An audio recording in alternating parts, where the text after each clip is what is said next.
Go. And welcome back. This is module number 3 about home inspections for buyers. I am Kimberly Adams-Mann from the Adams-Mann team here at Shore West Realtors, and I'm here with our buyer's agent, Russell Mann. Hi. So this is module number 3, so it seems a little bit odd because we're recording them all back to back with each other, but we did want to break it down into smaller modules so that people don't have to watch the whole thing straight ahead. So we've talked about who the home inspector is, how to find one, what they do, how much they cost. Let's talk about how long does it take to get a report back usually? Well, generally, we like to work with home inspectors that get us the report within 24 hours. It's important to cut down as much time as we can for the negotiating part of the inspection. Okay, so when you're interviewing a home inspector, you might want to ask that question as well, correct? Correct, yes. Say, how long does it take you to get an inspection report back to my agent? Yeah, and the ones we work with are generally really good. You know, we have 2 main ones that we work with, but we also have Spanish-speaking ones, and they're all good at getting us the reports back as soon as possible. Yeah, so we have 2 English-speaking ones and we have 1 Spanish-speaking one. Our Spanish-speaking inspector is a really good inspector, but he doesn't really provide many pictures. So we're hoping that he'll kind of up his game on that part. But since there are so few home inspectors for Spanish-speaking people, we'd rather have somebody really good than necessarily a perfection of a report. Yeah, and that's a service that we provide for our home buyers because we recognize that some people, Spanish being their first language, are more comfortable asking those questions to a home inspector if they can talk in their natural language. And so that's why we took on board and recommend a Spanish-speaking home inspector for that reason. Yeah, and it's really interesting because, and this is kind of a little sideline on this, but when it comes to Spanish-speaking people, we found that we can really use Google Translate pretty well for our part of the job, but it becomes a little bit more difficult when you get into the specializations of mortgages and inspectors because they use specialized language that doesn't always translate properly.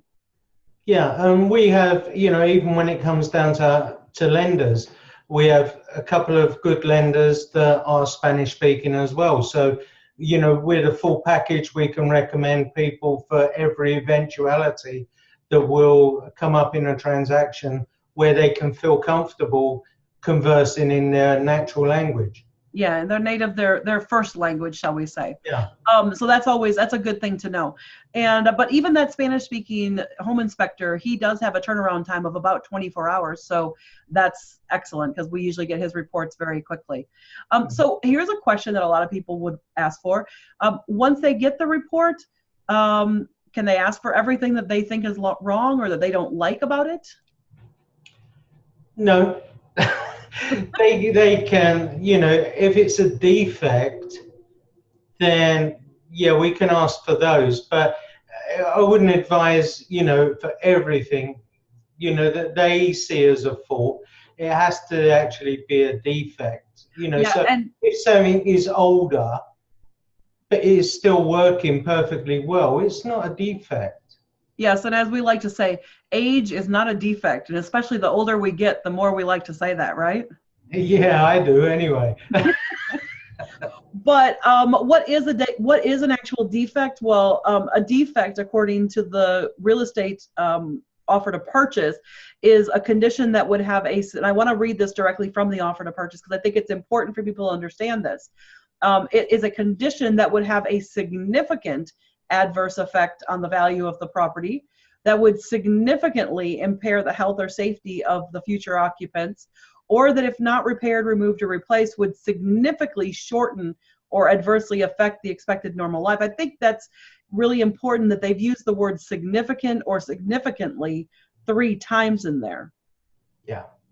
So I think when it comes to a defect, now we're not attorneys, so we can't interpret specifically what's a defect, what's not a defect. However, for practical use, we would say that a defect, like they said, is something that significantly devalues the property. So if the roof is in really bad shape, well, that's definitely a devaluation of the property. However, if you're paying very little for that property, well, I mean, like if you're paying $70,000 for the property, can you really expect that everything's going to be in perfect shape? Well, this is the thing, you know, you have to temper what you're asking for in the amendment that will come after the inspection, to be realistic in your expectations. You know, if someone is selling a property for 70,000, they're not going to spend out 10,000 on getting a new roof done. So you have to be a bit realistic in what your expectations are. Yeah, and I know sometimes with these lower level price properties that we do quite a few of, and they kind of have become a backbone for our, because we like to help people of all economic levels. We do actually do quite a few transactions at that under 100 price. And the problem is you can't walk into these older houses, which most of them under 100 are significantly older houses. You can't really walk in and expect that there has never been water in that basement, because if it was built in 1920, before sump pumps existed, before they had electric in the house, of course water probably came in that basement back in the day, but it doesn't mean that necessarily there's water coming in the basement now. So it's still a defect. I mean, and especially if that house was built in 1920, we're almost 100 years on and it's still standing and it's still good and it's still solid. That's, I mean, sometimes that's what you ask for. Yeah, some of these older houses, they've stood the test of time. They're still going strong, and, you know, but they may have, you know, a bit of aging down in the basement, and it's typical for a lot of the older houses to have some damp issues. I have noticed recently that quite a few people in, you know, around the 100 or more have actually started having some work done in basements. You know, they may have had a French drain done, they may have put in a sump pump, had new walls built down there, but that's all a big cost. And so if you're looking at a house and you're hoping for them to fix everything like that, it can be a big cost, and don't expect them to agree to do that work. I know I've walked into some houses that didn't have a sump pump, and the buyer that was with me said, oh, well, we don't want this house because it doesn't have a sump pump. And then I pointed out that there was no evidence of any water, and we'd been in some really wet conditions the day or two before. And I said, look, if there's no water coming in here, what do you need a sump pump for? Clearly, this house was built to make sure the water flowed away from the house without having a sump pump. Yeah. And if it was built in 1920 before sump pumps really even existed in our basements, then, you know, obviously if this was built well then, just because it doesn't have a sump pump is not a defect. Kind of like our house. We have a 1900s build house, and we do not have electricity in our garage. Well, that's not a defect that we don't have electricity. So it's just electric has never been run to the garage. Yeah. So we have to open the door manually. Yep, we do, which is not much fun. Trust me, folks, when we get our electric in the house updated, which we're hoping to do this year, that's going to change for the garage as well. But for now, we don't. And we're doing that for us, though. We're not doing that to sell our house or to do it for other people. So it's not about asking for everything that you think is wrong, but that kind of leads on to, so what, you know, what we use a term on the Adams Van team of sun, moon, and stars when we're talking about the things that we want to ask for. So Russ, can you explain what the sun, moon, and stars is? Sure. So sometimes we might ask for the sun, the moon, and the stars.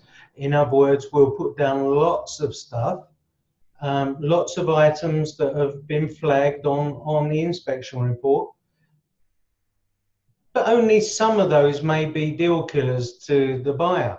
So therefore, we will ask for many items to be included and hope to get those few that are really important to our buyer.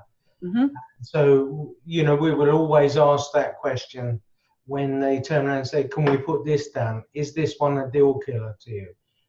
yeah.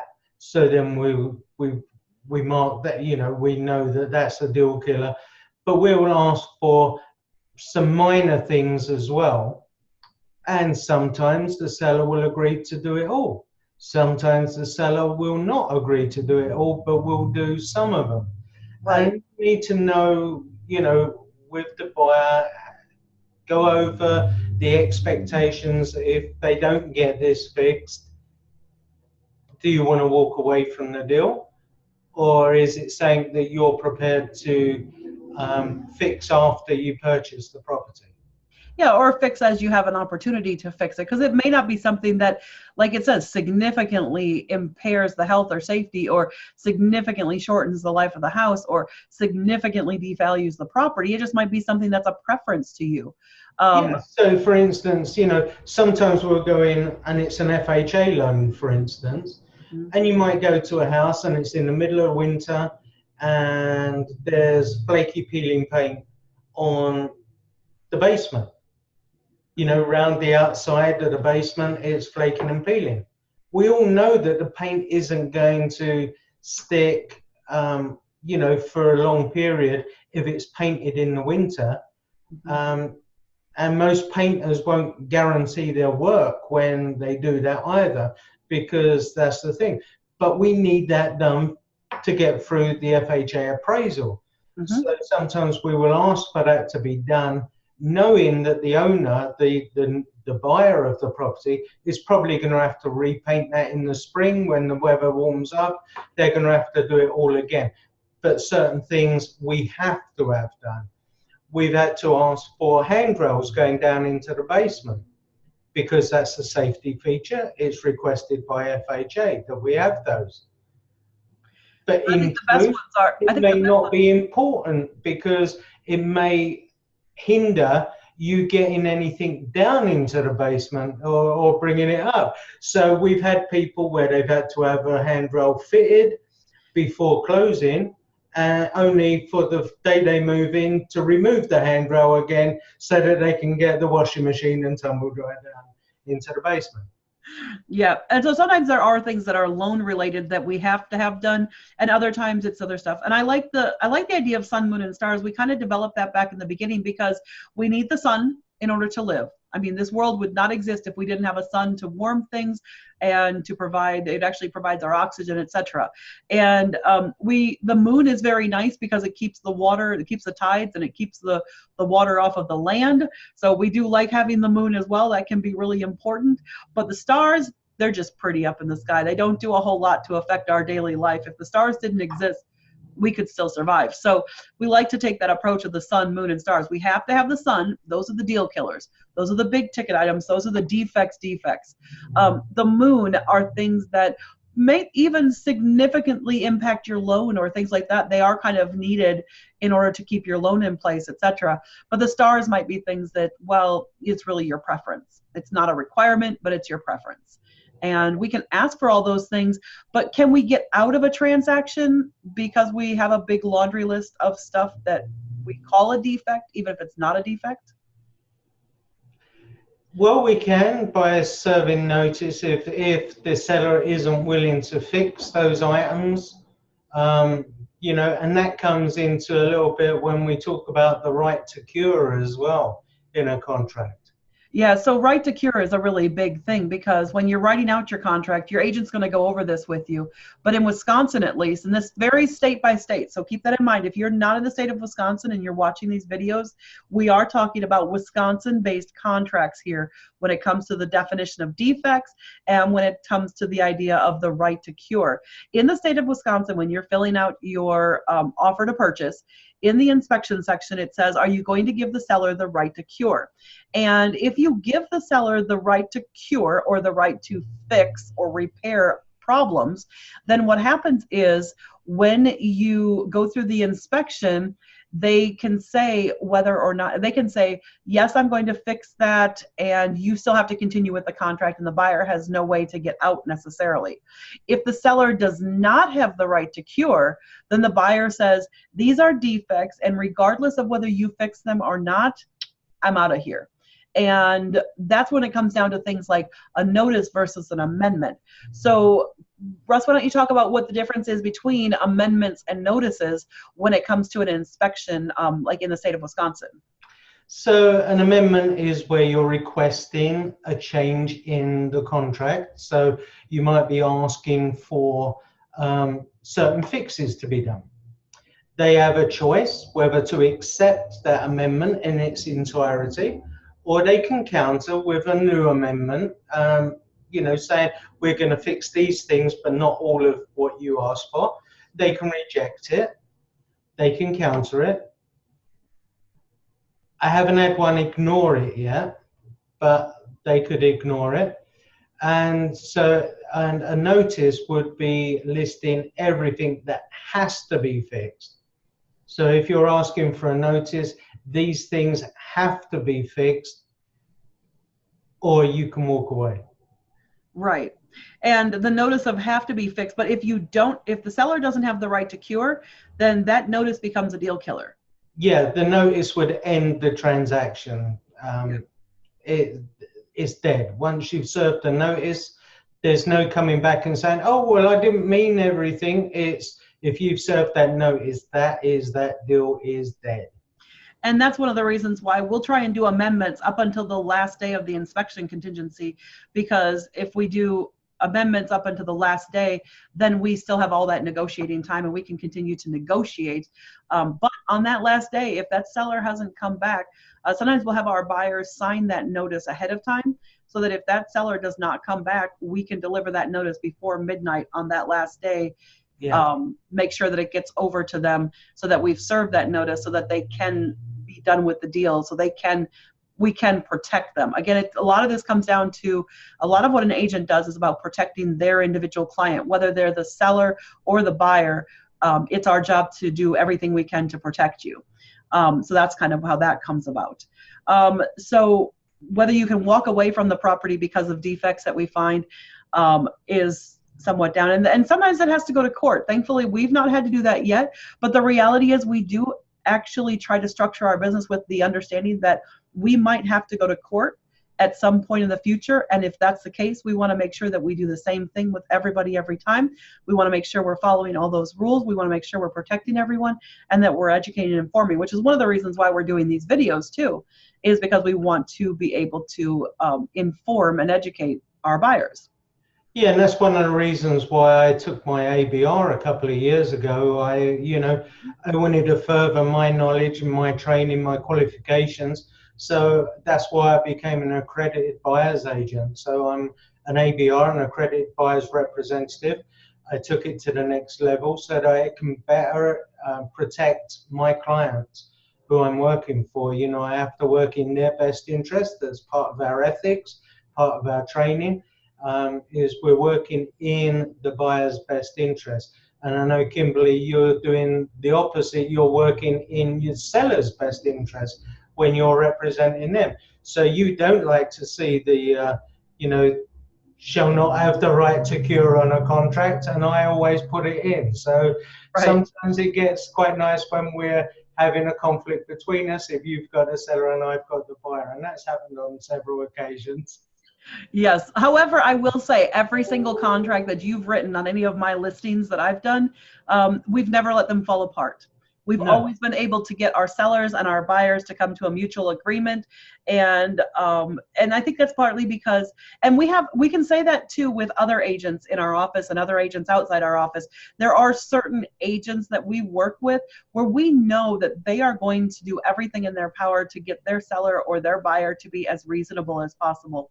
And we just love working with some of them because they are really good at explaining things to their buyers and their sellers, so that the transactions go forward, because ultimately people want to buy and people want to sell, and our job is to make sure that happens with people. So does the seller have the right to, speaking of the seller's side of things a little bit, does the seller have the right to that home inspection? Yes, they are.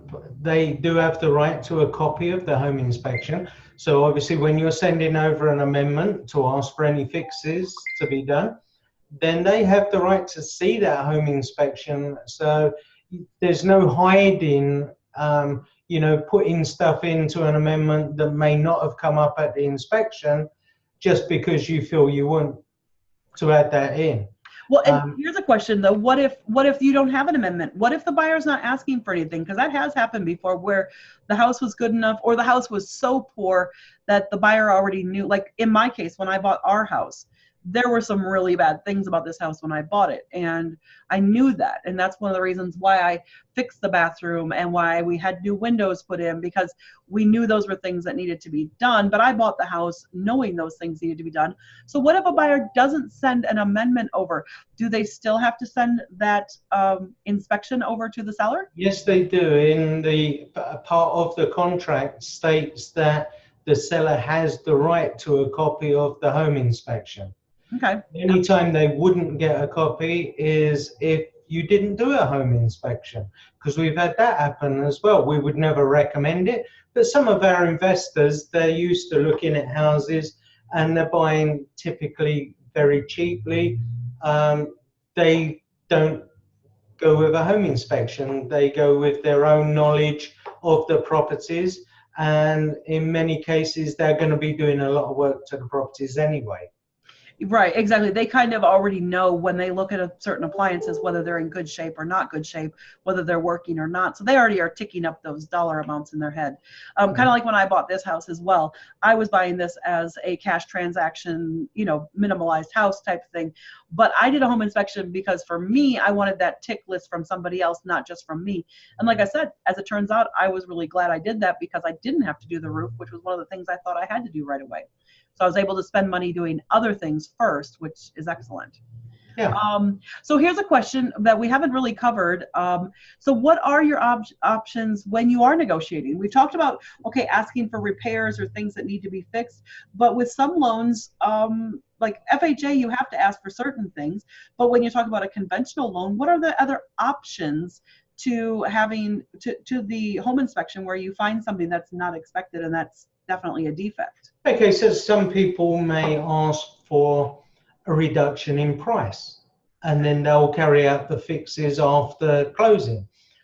Some people will ask for closing costs, so they can wrap that into the closing costs. It does put it onto your mortgage, but it means you don't have to bring as much to closing out of your own personal funds. Yeah, and I think closing cost credit is usually good because if you have that funds in your pocket, it means you can get it fixed right after closing if you do it closing cost wise. Whereas if you do it as a price reduction, you're just getting a little bit lesser mortgage. Yeah, so that just reduces your monthly payment by a bit, but it doesn't give you the money in your pocket to actually do the fixes. So we would generally recommend, well, if you're having to bring 3.5%, 5%, whatever percentage you're bringing to the transaction as your down payment or, as your closing cost credit, then we would certainly try to incorporate it into that so that, you've got that cash in your pocket to do the fixes. Sure. Of course, there is a cap on closing cost credits for most mortgage companies, ranges somewhere around that 3% mark. And if it's an investor, I found recently I had one where we were told it was 3%, and then partway through we were told no, only 2% of the purchase price because they were an investor and it was being purchased as a rental property instead of a home occupant one.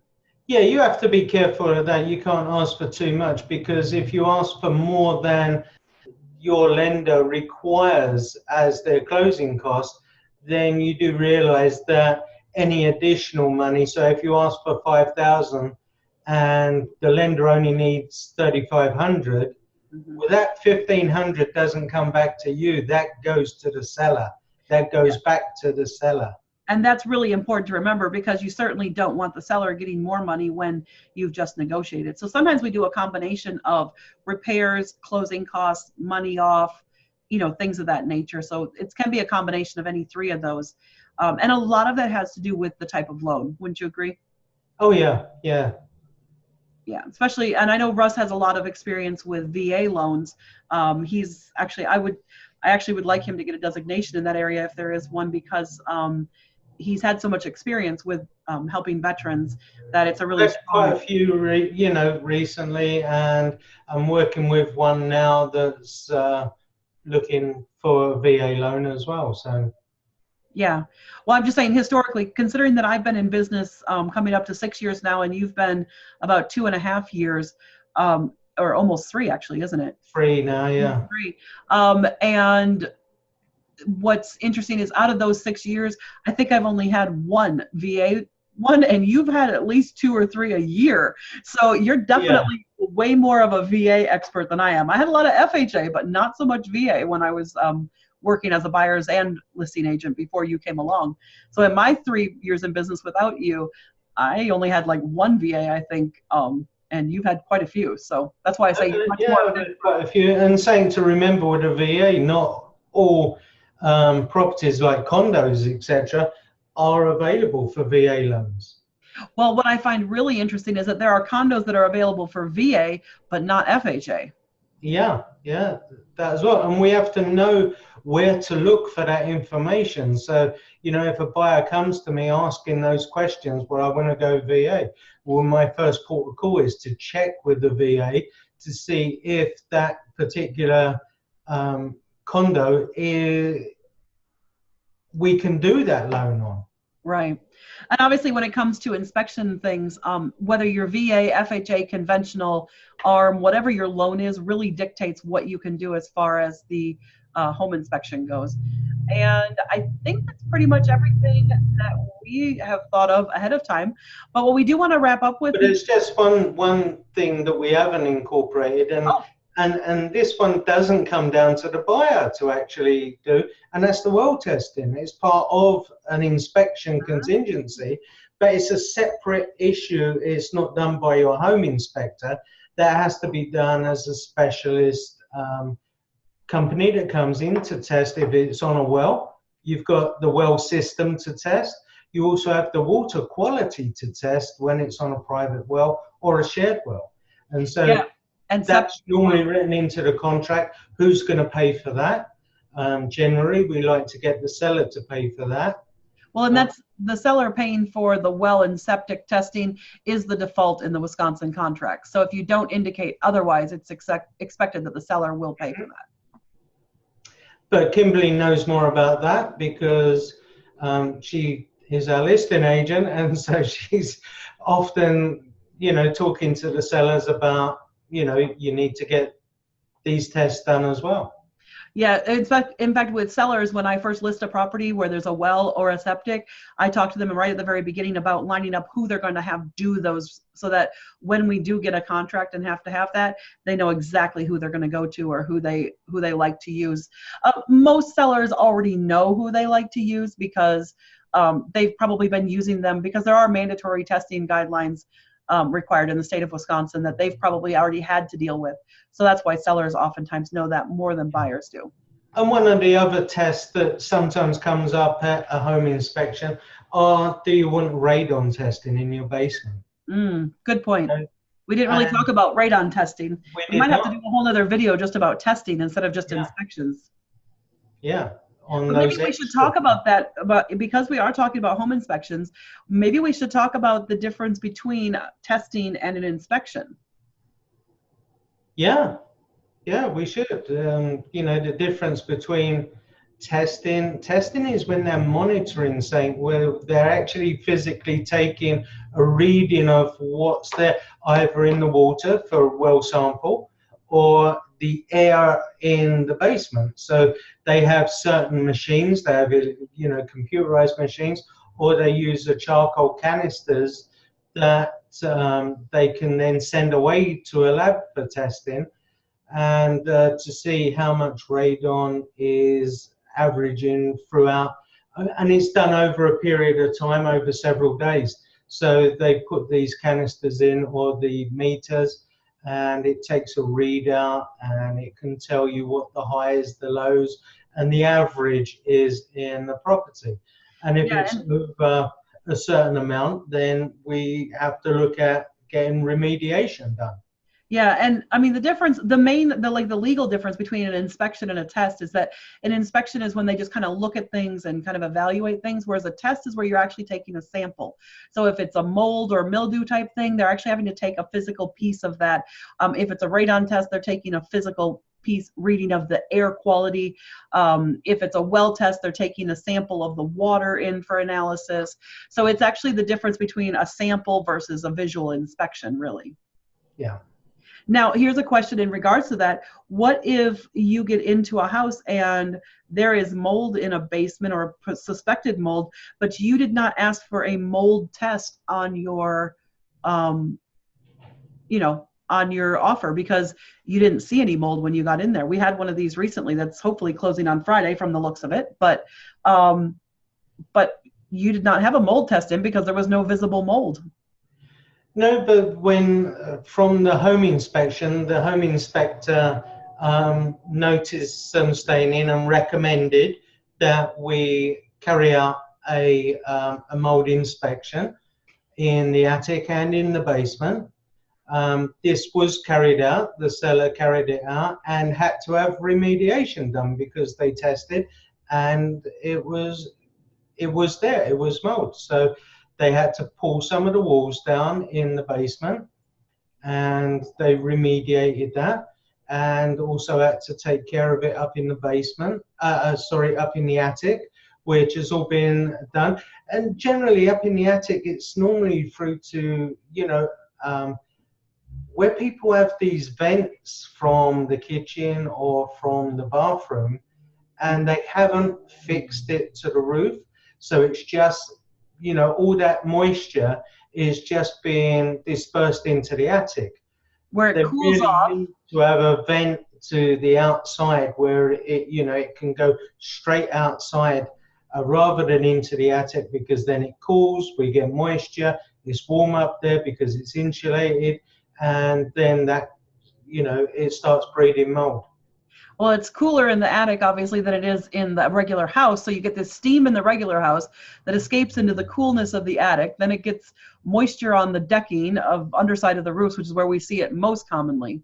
But if you did ask for a mold test in your offer, you don't actually have the right to do the mold test. Thankfully, in this case, it was so obvious that the sellers did the test themselves and discovered it and, went forward with it. But if you don't ask for it in the offer, you do have to negotiate the right to do a mold test. You cannot do a test without permission ahead of time. So you can't do a radon test if you don't ask for it in the offer to purchase and they agree to it. Correct. We've had that happen. I had that happen once with one of my sellers where the buyers had not asked for a radon test and they had called up their home inspector, and the home inspector said, "Oh, and I recommend you do a radon test as well." So during the inspection, the radon guys showed up, and of course the sellers weren't there for the inspection because they shouldn't be. And they installed this radon thing, and when the sellers came home, they went, "What is this thing?" And I told them, "That sounds like radon. Let me look at your offer." And I didn't think they had a radon test, but I wasn't sure. So I looked at it and we went, "Nope." I said, "Go ahead, unplug it," because it was a mechanical one. The buyers did not have the right to do a radon test. And so we had to quick do an amendment that if the buyers wanted to do that, we negotiated, because the results of a radon test could be that the sellers had to do mitigation, which can cost $1,000. So we pretty much turned around to the buyers and said, if you want this test to happen, then we want you to offer another $1,000 on the house, so that way we have the money to fix it. Yeah. And the reason that we had accepted their offer is because we actually had two offers on the table. One did not ask for a radon test, theirs, and the other one did. So that actually was a point that the sellers chose their offer because it did not have a radon test. So that was kind of important. So it's really important that if you haven't asked for it, you need to negotiate that in later, but it has to be negotiated. It can't just be done because the buyer changes their mind. Correct. Which is really important. I mean, that's kind of our seller perspective on it, but as a buyer's agent, it's really embarrassing if your inspector or somebody shows up and does something that they're not supposed to be doing. It's difficult as an agent. I know, Russ, that would be difficult if you had to confront an inspector at the inspection and say, "Whoa, dude, hold on." Yeah. Thankfully, the people we work with and that we recommend do not have that issue. So I think a lot of that is down to when we sit down, we have that buyer consultation and we go over things that they expect to come up. So when it does happen in a transaction, I say, "Oh yeah, you told me about that. I remember this. you know, that this could happen. Mm-hmm. And when it comes to inspections, we go over it with our buyers and we tell them and our sellers what may happen and the consequences of what may happen. Yeah, and I think that's really important. It's about educating the buyer and the seller before they ever get to the point where they have to make those decisions. And if they've educated themselves, then they can make informed choices for themselves. We as agents do not tell people what to do. So when it comes to a home inspection, we don't tell you that you have to pick one of our home inspectors, but there are reasons that we have recommended them. Because they are excellent at what they do, and we want our clients to only deal with excellence. So when it comes to how we handle things, it's about educating our clients and making sure they understand whether they're a seller or a buyer. And I'm going to do a separate one just by myself about why it's important for sellers to have a home inspection prior to listing their property. But home inspections can be really a really tricky thing. So. Anything else, Russ, that you can think of that we should cover that we haven't? No, that's about it, I think. Right. Sounds good. Well, hopefully you guys have gotten something good out of this, and that it's hopefully something that can be a real help to you. If you do have any other questions about home inspections or anything in relation to real estate, you can always ask us at the bottom of any of our videos. We always post our videos on places like YouTube or Facebook, Instagram. You can always feel free to reach out to us either by putting a comment on the video where it is on Facebook or YouTube or wherever. Or you can also contact us by calling us at 262-676-2383, and that's the Adams Man Team. Or you can email us with a question or text us at 262-676-2383. My email is Kimberly@tamthomes.com, and Russell's is rman@tamthomes.com. So you can email us on either of those emails anytime you'd like to, and that's rman@tamthomes.com and Kimberly@tamthomes.com. We look forward to any questions you have, and you know, we'll always get back to you with the answers. So if you have any questions, get in touch. And hopefully we've answered all of them here, but we're always willing to take suggestions. Have a great day. Bye.